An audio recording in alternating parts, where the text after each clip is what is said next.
สบายดีท่านผู้ชมที่รักเพลงขอต้อนรับท่านเข้าสู่ SVM Screen หรือ SVM พิมพ์เสื้อเนาะสำหรับวิดีโอนี้แมนทางทีมงาน SVM จะมาแนะนำเกี่ยวกับการนำไส้เครื่องตัดสติกเกอร์ยี่ห้อ Card OK DC 330รุ่นนี้ถือว่าทนเนาะและก็ได้รับความนิยมสูงบางคนไส้ไปในระยะ5 ปีบ่มีปัญหาเลยเนาะถ้าว่าบ่ปล่อยให้หนูกัดสายหรือว่าเกิดอุบัติเหตุการตกพื้นต่างๆเนาะ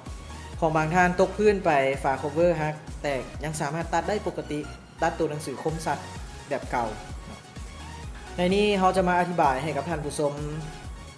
ได้รู้เกี่ยวกับเรื่องข้อที่1ก็คือปุ่มกดการนำไส้ปุ่มกดเนาะคือที่ท่านเห็นอยู่ในปัจจุบันนี้ปุ่มกดจะมีอยู่2สีแถบด้านเทิงจะเป็นสีขาวแถบด้านลุ่มจะเป็นสีฟ้าเนาะแล้วตัวที่2ก็คือเรื่องการปรับหัวใบมีดปรับให้ได้ขนาดใดความไวความเฮงควรอยู่ขนาดใดตัวเครื่องจึงสามารถตัดสติกเกอร์ขาดหรือว่าตัดเฟรกพิมพ์เสื้อขาดหรือว่าตัดเจียกระดาษที่ท่านจะไปใส่ในงานสกรีนเสื้อหรือว่างานอื่นๆที่สามารถเอามาตัดได้เนาะเอาเป็นว่าเขาจะให้ทีมงานเขาเข้าไปเลยเนาะก่อนอื่นเมื่อคือเขาจะเปิดตัวเครื่องกันก่อนปุ่มเปิดทีมงานแล้วก่อนที่จะเปิดเครื่องได้เขาต้องเสียบไฟก่อนเนาะ ทีมงานเขาขอโทษนะไม่หลายเนาะเขาต้องเสียบไฟก่อนสายไฟของเขาจะเป็นสายอะแดปเตอร์ส่วนหนึ่งจะเสียบใส่กับไฟบ้านอีกส่วนหนึ่งจะเสียบเข้ากับตัวเครื่องเนาะก็คือหลักการแท้ๆเรื่องการนำไส้ตัวเครื่องนี่ก่อนที่เขาจะเสียบไฟบ้านเขาต้องเสียบส่วนหนึ่งใส่กับตัวเครื่องตัดสติกเกอร์ก่อนแล้วจึงไปเสียบไฟบ้านเนาะหรือว่าบางคนลึงเสียบไฟบ้านก่อนแล้วจึงมาเสียบใส่เครื่องตัดสติกเกอร์ตัวนี้ก็ได้คือกันเนาะแต่ว่าให้ถึงหลักการแท้ควรเสียบไปตามระบบเลยแบบเขาอธิบายเมื่อกี้นี่คือเขาเปิดขึ้นมาจังซี่แล้วเขาสังเกตเบิ่งว่าจะมีดอกไฟอยู่3ดอกปัจจุบันนี้ด้านขวาสุดจะเป็นดอกของปุ่มปิดเปิดแล้วเครื่องกลางจะเป็นดอกของแฮงกดหรือว่าความแฮงของการเน้นลงของการตัดหรือว่าแฮงปักลงเนาะด้านซ้ายแมนจะเป็นระดับของความไวเนาะคือก่อนที่เขาจะตัด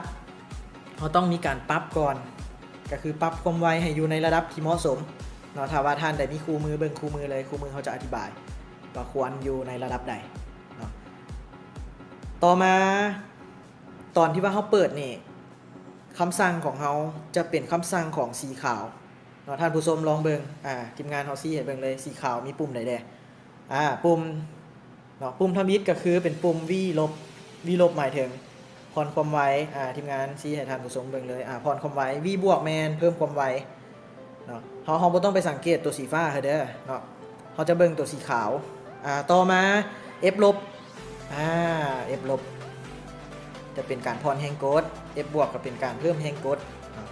ต่อมาจะเป็นปุ่ม cancel ก็หมายถึงยกเลิกหรือว่าลบล้างต่อมาจะเป็นปุ่มว่าปุ่ม push หรือว่า start นี่มีความหมายถ้าว่าเราจะใส่คำสั่งของปุ่มสีฟ้าทีมงานเขากดขึ้นมาเลยจะมีไฟแดงขึ้นปุ๊บถ้ามีไฟแดงขึ้นแล้วนี่เวลาเขาสั่งงานมาจากคอมพิวเตอร์ตัวเครื่องจะบ่ทำงานมันจะเป็นปุ่ม push หรือว่า stop หรือว่าหยุดการเฮ็ดเวียกพักการเฮ็ดเวียกชั่วคราวเนาะแต่ว่าจะกลายเป็นคำสั่งของปุ่มสีฟ้าปุ่มสีฟ้ามีตัวใดทีมงานชี้เข้าไปอันนี้เป็นลูกศรชี้ไปด้านหลังหมายถึงจะดึงกระดาษไปด้านหลังลูกศรชี้มาด้านหน้าจะดึงกระดาษมาหาเขาต่อมาเป็นปุ่ม Align จะมีเลเซอร์แลนตัวนี้ใช้ไว้เพื่อไดคัทหมายถึงการตัดสติกเกอร์หรือว่าการตัดโลโก้ตัดให้อ้อมรอบตามโลโก้บ่ให้ไปปาดโลโก้อันนี้เรียกว่าไดคัทต่อมาจะเป็นปุ่มเทสแปลง่ายๆก็คือทดลองหรือว่าทดสอบเนาะท่านผู้ชมถ้าไปกด cancel อีกก็คือยกเลิกคือเก่าเมื่อกี้นี่ต่อมาก่อนที่เราต้องได้มีการตั้งก็คือเราจะต้องมาผ่อนความไวลงก่อนทีมงานเราผ่อนความไวก่อนจะผ่อนความไวเราต้องปิดตัวนี้ไปเพราะว่าเป็นคำสั่งของสีขาวเด้ความไวควรอยู่ในระดับที่เหมาะสมคือท่านผู้ชมเห็นระดับ2หรือว่าระดับ3ประมาณนี้ต่อมาเราจะเอาแผ่นเฟรกเข้าไปเพื่อเป็นการทดลองการปรับหัวใบมีดเราต้องไปกด ด้านหลังเนาะท่านผู้ชมสังเกตเบิ่งลูกล้อสีขาวทั้งสองฝั่งเนาะทีมงานลูกล้อนั่นแหละตอนนี้เขาบ่สามารถเอาเฟกเข้าได้ลองเอาเฟกเข้าไปเลยเอาเข้าไปบ่ได้เพราะว่าลูกล้อยังหนีบแน่นอยู่ฉะนั้นเขาไปกดด้านหลังกดด้านหลังกดลงเลยกดลงจำเลยลูกล้อจะยกขึ้นเขาสามารถเลื่อนเฟกเข้าไปได้แบบสบายเลยเลื่อนเข้าไปมีแต่เขาเบิ่งเนาะสองข้างให้สม่ำเสมอกันเลยสองข้างให้ลูกล้อเหยียบสม่ำเสมอต่อมาก็คืองับได้เลยต่อมาเขามากดไฟแดงเขาจะใช้ปุ่มคำสั่งก็คือก่อนที่เขาจะมีการตัดหรือว่าการใช้งานเขาต้องแลนเกียร์ให้สม่ำเสมอเพื่อบ่ให้ตกจากลูกล้อทั้งสองฝ่ายทีมงานเขาแลนมาเลยอันนี้เป็นลูกศรซีมาหาเขาเกียร์ก็จะเลื่อนมาจุดก่อนท่านผู้ชมสังเกตเบิ่งเลยลูกล้อด้านซ้ายเหยียบเต็มเลยด้านขวาก็เหยียบเต็มเลยอันนี้เขาเลื่อนกลับไปหลังกลับไปถ้าว่าลูกล้อเหยียบเฟรกหรือเหยียบวัสดุของเขาบ่สม่ำเสมอเขาต้องได้มีการปรับระหว่างการเอียงซ้ายเอียงขวาให้สม่ำเสมอกันเพราะว่าเวลาเขาตัดมางานของเขาจึงสิสมบูรณ์แบบถ้าว่าตกจากลูกล้อเขาบ่มีการแล่นแบบนี้ตัดไปก็เสียงานของเขาเสียวัสดุเขาต้องได้เอาวัสดุแผ่นใหม่ใส่เข้าไปต่อมาคือใบมีดใบมีดของเขาตัวนี้เลยอันนี้เป็นหัวใบมีดเนาะที่เป็นโครงอลูมิเนียมเนาะแล้วก็มีตัวล็อกที่เป็นทองเป็นน็อตเกี่ยวทองทีมงานจับเข้ามาใกล้ๆน็อตเกี่ยวทองแบบนี้เลยน็อตเกี่ยวทองจะเป็นตัวล็อกเนาะใบมีดเขาจะอยู่ด้านในบีบด้านหลังออกมาให้ท่านผู้ชมเห็นนะบีบบนไหนใบมีดจะโผล่ออกมาเป็นใบมีดน้อยๆแบบนี้เลยสามารถถอดออกได้เนาะลองถอดออกไปเลยเวลาเปลี่ยนก็คือเขาเปลี่ยนใบมีดใบมีดจะน้อยๆแบบนี้เลยท่านผู้ชมอันนี้คือใบมีดเนาะตัวที่ไปตัดสติกเกอร์แล้วให้สติกเกอร์หรือว่าเฟกของเขาขาดตัวนี้จะเป็นหัวใบมีดอันนี้เอิ้นว่าหัวใบมีดเด้อท่านผู้ชมเนาะเขาป้อนเข้าไปแบบนี้จะเป็นเลก้าดูดปึ๊บป้อนเข้าไปเลยสันลงกับบุมีตกสันลงบ่มีตกเลยเงาบ่มีตกเนาะเพราะว่าเป็นเลก้าดูดไว้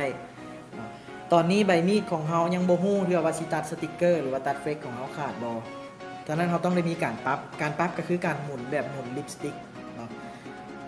ท่านหญิงน่าจะถนัดเนาะเรื่องการหมุนลิปสติกแต่ว่าทางซ้ายนี่บางท่านอาจจะบ่เคยหมุนออกมาเนาะบางคนก็ทาวัสลินไปเลยเนาะหมุนคือหมุนลิปสติกการหมุนก็คือเขาจะหมุนให้ออกมาอยู่น้อยหนึ่งเอามือลูบๆเบิ่งได้เลยพี่น้องเขาหมุนออกมาได้สำใดสำหนึ่งแล้วลองเอามือลูบๆเบิ่งปลายน้อยหนึ่งเนาะนิ้วมือเขาลูบจะโบบาดมือเนาะท่านผู้ชมเนาะลองลูบเบิ่งมันจะสะดุดมือเอาน้อยหนึ่งถ้าใบมีดไม่ไหม้ก็ถือว่าเข้าดีเนาะสะดุดมือแล้วเนาะทีมงานเนาะสะดุดมือแล้วเขาล็อกเกี่ยวท้องล็อกเลยตัวนี้ล็อกให้ตึงเนาะบ่ถึงขั้นว่าแน่นเพราะว่าเขาจะต้องมีการปรับเรื่อยๆต้องให้มันตึงบ่ให้มันไม้ได้ใส่เข้าไปเลยทีมงานตัวนี้เขาต้องไม้เนาะไม้จะเห็นน็อตเนาะไม้ออกใบมีดที่ปรับแล้วเขาก็ป้อนเข้าไปเลยเนาะป้อนเข้าไปให้จำล็อกของใบมีดเขาเนาะให้จำล็อกแล้วก็ล็อกไว้ล็อกพอตึงมือคือกันตัวนี้เนาะต่อมากดที่ปุ่มเทสเลยตัวเครื่องจะขีดเป็นรูปดาวครับ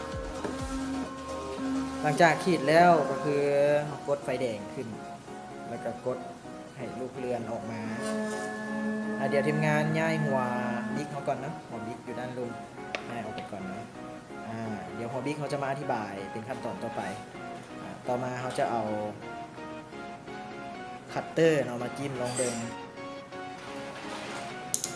คัตเตอร์ของเขาต้องเป็นคัตเตอร์ที่ว่าค่อนข้างเข้าแล้วก็คมเนาะตอนนี้เขาจะลอกเบิ้งเป็นรอบนอกของรูปดาวเนาะสังเกตเบิ้งว่ารูปดาวเขาทุกมุมทุกเจที่ว่าขาดเพิดแต่ว่าต้องสังเกตเบิ้งอีกว่าแผ่นใสของเขาด้านหลังซอดกันหรือบอลองจับเบิ้งทีมงานเนาะถ้าว่าแผ่นใสนี่ซอดแสดงว่าใบมีดของเขาออกมาหลายเกินไปเนาะการตัดของเขาก็สิบ่สมบูรณ์เขาต้องปรับใบมีดให้ออกมาหน่อยกว่าเก่าโดยการค่อนใบมีดลง ถ้าว่าตัดบ่เข้าเนาะเทสเป็นรูปดาวแล้วรูปดาวบ่คาดเขาสามารถเพิ่มแฮงกดทีมงานเพิ่มแฮงกดดีกว่าหน่อยปิดไฟแดงก่อนเนาะเพิ่มแฮงกดอาจจะเพิ่มระดับ2แล้วก็กดเทสอีกบาทนึงถ้าบ่คาดก็เพิ่มระดับ3อีกทีมงานลองกดเบิ่งเพิ่มระดับ3เนาะกดเทสรูปดาวอีกบาทนึงถ้ายังบ่คาดเขาต้องพรแฮงกดลงให้อยู่ระดับ1คือเก่าแล้วเอาใบมีดมาปั๊บให้มันโผล่ออกอีกน้อยนึงเนาะอันนี้เป็นเทคนิคของการปั๊บใบมีดแล้วก็มาเทสเป็นรูปดาวคือเก่าเนาะท่านผู้ชมเนาะแต่ว่าสำหรับตัวนี้แมนทีมงานของเขาเพิ่นสำนาญและเวลาเพิ่นปั๊บออกมาใบมีดถือว่าขาดถือว่าใช้งานได้แบบสมบูรณ์เลยต่อไปถ้าเขาปั๊บใบมีดสมบูรณ์แบบนี้แล้วเขาก็ไปออกแบบอยู่ในคอมพิวเตอร์ออกแบบอยู่ในคอมพิวเตอร์แล้วก็สร้างงานให้สามารถตัดได้ตัดเฟกตัดสติกเกอร์ก่อนที่ตัดเฟกก็ต้องได้เอาเฟกมาเทสเห็นแบบนี้ก่อนที่ตัดสติกเกอร์ก็ต้องได้เอาสติกเกอร์มาเทสทั้งสติกเกอร์ทั้งเฟกจะมีเป็นวัสดุ2ชิ้นงานติดกันฉะนั้นส่วนที่ขาดต้องขาดไปชิ้นงานหนึ่งอีกชิ้นงานหนึ่งเป็นตัวช่วยประคองคือดังที่ท่านผู้ชมเห็นในปัจจุบันนี้เนาะคือรูปดาวเนาะทีมงานเราลองคือรูปดาวด้านรูปจะเป็นแผ่นใสเนาะทางเทิงจะเป็นหยางอันนี้เอิ้นว่าเฟกฉะนั้นถ้าขาดทั้งสองตัวประคองงานของเขาจะบ่มีฉะนั้นงานของเขาจะบ่สมบูรณ์สำหรับการปรับแบบนี้กับประมาณนี้ถ้าว่าท่านผู้ชมท่านใดยังไม่เข้าใจก็สามารถโทรเข้ามาสอบถามทีมงานเขาได้ตื่นหรือว่าจะติดต่อผ่านทาง WhatsApp เพื่อโทรเป็นวิดีโอคอลให้ทีมงานเขาได้เบิ่งนำต่อมาถ้าว่าใบมีดของเขาใส่ดนไปแล้วบ่เข้าก็สามารถติดต่อสอบถามกับทีมงานเขาได้เรื่องการเปลี่ยนกับมีแต่เปลี่ยนใบมีดตัวที่ว่าเป็นตัวแหลมๆที่ว่าเขาถอดออกมาเมื่อกี้นี่เนาะต่อมาเป็นหัวบิ๊กทีมงานเอาหัวบิ๊กเข้ามาให้ท่านผู้ชมได้เบิ่งสำหรับหัวบิ๊กนี่จะมีแถมไปสำหรับท่านใดที่ว่าซื้อเครื่องตัดสติกเกอร์คัทโอเคจาก SVM จะมีหัวบิ๊กนี่แถมหัวบิ๊กนี้มีความสำคัญสำหรับท่านที่เป็นมือใหม่ต้องใส่บิ๊กนี้เขียนหรือว่าเอาเข้าไปในเครื่องตัดสติกเกอร์ทีมงานลองเอาเข้าไปเป็นเอาใบมีดออกมาก่อนเวลาเอาใบมีดออกก็ต้องมาออกแบบนี้ไว้บนใดใบมีดของเขาจะมีบอลจัดเก็บอยู่นี่เลยมี2กองเนาะทั้งใบมีดทั้งบิ๊กของเขากับป้อนเข้าไปแล้วก็ล็อกไว้แล้วตัววัสดุก็ต้องเป็นเจียนะท่านผู้ชมเนาะอันนี้เป็นเฟกบางทีอาจจะเขียนบ่ออกต้องเป็นเจียจะเป็นเจีย A3 AC ใส่ได้หมดเลยเพราะว่าเครื่องเขาเป็นขนาด A3 มันจะกวมเอาของ AC จะน้อยกว่า A3 ตัวบิ๊กนี่สำคัญเขาเอาไปตัดเบิ่งแบบก่อนว่าหนังสือเขาออกมามันได้ตามขนาดได้ตามความสูงความกว้างดังที่เขาต้องการหรือยังหรือว่ารูปทรงแบบตัวหนังสือลูกค้าต้องการเห็นก่อนเนาะจากนั้นเขาต้องเขียนเสียเจียให้กับเจ้าเบิ่งก่อนว่ารูปทรงตัวหนังสือมักโมดใดมีแถมให้เอาบิ๊กออกมาก่อนเนาะบิ๊กถ้าเขียนโดนไปแล้วน้ำมึกเมดเราสามารถเปลี่ยนได้เปลี่ยนคือเขาต้องหันออกมาเลยเป็นบิ๊กที่ว่าเขาใส่เขียนทั่วไปนี่แหละแต่ว่าเรื่องขนาดของหัวเนาะแล้วก็ใส่บิ๊กต้องให้ถึกกันกับของเครื่องตัดสติกเกอร์เขาถ้าซื้อมาหัวใหญ่ก่อนก็บ่สามารถซุกเขาได้ประกอบกับกินเลยง่ายๆเนาะท่านผู้ชมเนาะตัวนี้ก็บ่ต้องซีเรียสเนาะตัวนี้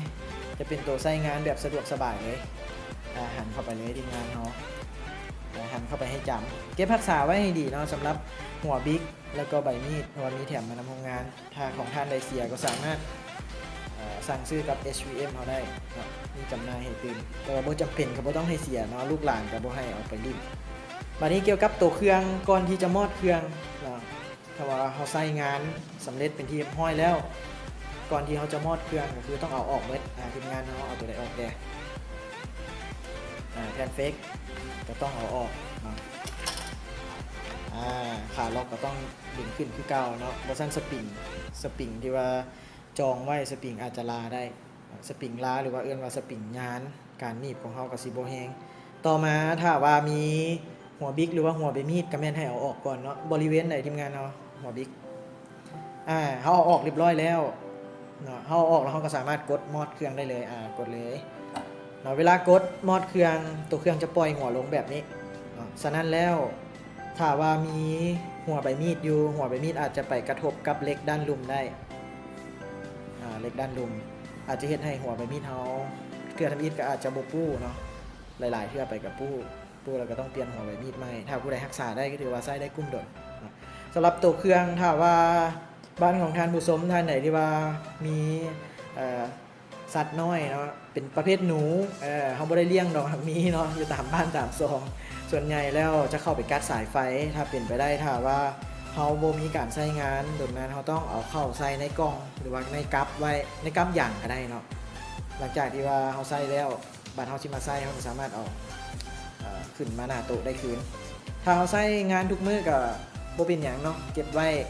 เก็บอยู่หน้าโต๊ะปกติถ้าว่าโดนๆเป็นเดือน2 เดือนเขามีการไปเรียกต่างแขวงบ่ที่ต้องใส่กล่องไว้ใส่กั๊บไว้เนาะตัวนี้จะช่วยป้องกัน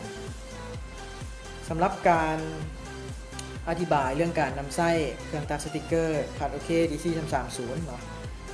ก็มาฮอดนี่ก็ถือว่าเมื่อเพียงพอเท่านี้ถ้าว่าลูกค้าท่านใดที่ว่าสนใจข้อมูลเพิ่มเติมเนาะหรือว่าสอบถามรายละเอียดเพิ่มเติมใส่แล้วยังบ่เข้าใจยังบ่มั่นใจเกี่ยวกับตัวเองทดลองกับวิดีโอก็สามารถโทรเข้ามาสอบถามทีมงานเราได้ทีมงาน SVM โทรเข้ามาได้ที่เบอร์ 02055733168 ต้องขอบใจกับท่านผู้ชมทุกท่านที่ว่าให้เกียรติติดตามรับชมตั้งแต่ต้นจนจบขอขอบใจ